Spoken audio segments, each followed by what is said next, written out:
Hey guys, and welcome back to my channel. If you're new, welcome. My name is Yarielis. I don't know why I said it like that, but my name is Yarielis, and today we're going to talk about anxiety. So not that many people really talk about mental health in general. They only talk about it when it is too late and the person made some type of decision that they're no longer here, if you catch my drift. But yes, I feel like no one really talks about this topic, and it is very, very big. A lot of people deal with this. They don't know about it. For me, example, I was 21 years old when I found out that I had anxiety. So it took 21 years for someone to actually tell me, hey, you have anxiety. And I say 21 years because probably since I was about 10 years old, I was seeing doctors constantly, and just different therapists, psychiatrists, whatever the case may be. I was going to different doctors and just talking to them about my problems, because I did have a pretty traumatic childhood, and there was some things that happened to me that pretty much caused me to, I guess, get anxiety, or I don't know if that's even the right word for it. But yes, so it took 10 years, 11 years for a doctor to actually be like, hey, there is something wrong and it is anxiety. Besides that, everyone would always tell me that I had anger issues. And if you have anxiety yourself, you already know that a lot of things kind of like get you worked up, because that's exactly what anxiety is. It just gets you like worked up, and you don't really know how to like control yourself, because there's just like so many things going on at the same time that you're just like freaking out, having a panic attack all the time, just because you're like, oh my god, and like you just can't like deal with it anymore. So they always would tell me that I had anger issues, which it may be the case, but it definitely had to do with the anxiety in the back. But yes, so it took 10 years for them to tell me that, and after that, it kind of all like clicked, I guess. I was like, all right, that makes sense as to why I react a certain way. I remembered a couple months after I was diagnosed with it, I did go to a group therapy, and it was good. I learned a lot of things, but it didn't really help me with the anxiety portion, because it was more about like a depression, but then I was also depressed, so it kind of made sense for them to put me in that group.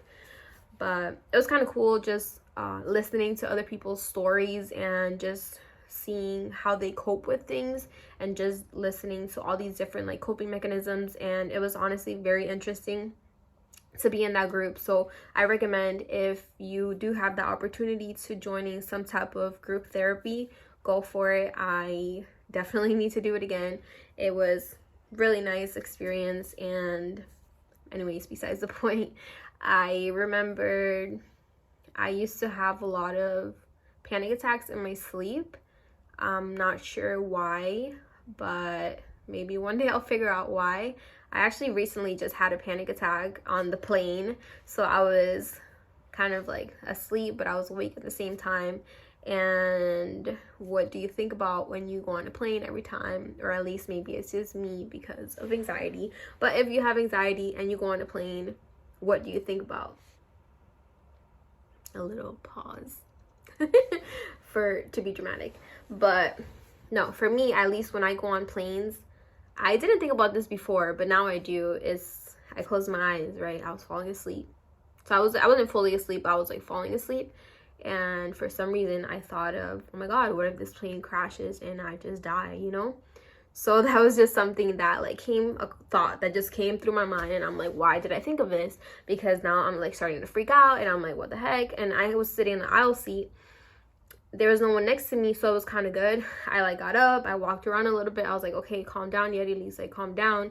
You got this, like nothing's gonna happen to you. So pretty much a way that I deal with it is that I talk to myself.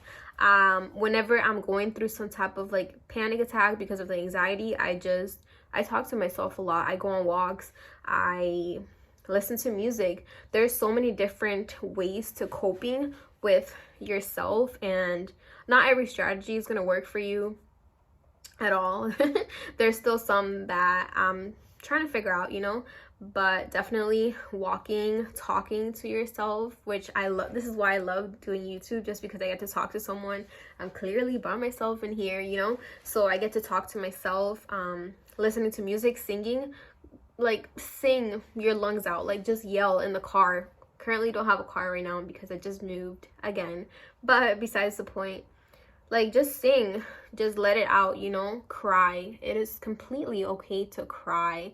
So those are a couple things that you can try, which super basic stuff, you know, but not that many people actually do anything about it. For me personally, I do not want to take any medication, but sometimes it gets very overwhelming to the point that I'm just like, fuck it, you know? And I'm like, you know, I'm just gonna do it. But I also don't want to be happy and depend on medication. So that is exactly why for the past like almost 3 years, 2 years, whatever, I have not been on medication, because I just don't want to rely on that to be happy, you know? I want the happiness to come from myself, and it's kind of hard, not gonna lie, it's a struggle, but it's not impossible at all. That was a lot, but let me see, how many coping strategies did I give you? So 1, listen to music when you feel like you're overwhelmed. Definitely go on a walk. Clear your mind. Do not let your thoughts take over you, because it is not okay. That is what causes depression and stuff. Whenever you're just talking bad about yourself, that's another one. Do not talk bad about yourself. I'm still struggling with that. So all of these coping skills that I'm giving you guys, I'm still working on it myself. You know, I am not perfect. Me perfect could never. What else? Singing, sing. I cannot sing, so you're welcome, because that was me singing for you. And what was the last one? Oh, another good one is definitely writing out your feelings. Whenever you're writing out your feelings, you're actually like, I don't know how to explain it, but you're writing out your feelings. And I remember this from the group counseling that I went to. This person would write out his feelings, and he would rip out the page, crumble it, and throw it away. And it's kind of like you're getting rid of those emotions, you know, because you're physically writing it, you're crumbling up the paper, and you're just throwing it away, kind of like getting rid of those emotions, which I should do that. I just thought about it right now, but I have written down my emotions before. But anyways, enough of my rant. Anxiety is real, you guys, and not that many people talk about it, because I don't think they realize how serious it is. But a lot of the times, anxiety causes depression, and what happens when you get very, very depressed and you can't get out of it? You find yourself making a very selfish decision, a very selfish decision, and it affects a lot of people around you. There are ways to get out of that hole. My next video is going to be me talking about depression, because this one was about anxiety, so the next one is going to be about depression. I am going to be posting Tuesdays, Thursdays, and Sundays starting this month. Well, this is going to be the first video that I'm going to be pretty much staying consistent, since I am really not doing anything right now, just going to school. But anyways, that is going to be it for today's video. I hope you guys enjoyed. If you did, give this video a thumbs up, subscribe, and stay tuned for more. Wait for Thursday's video. Bye, guys.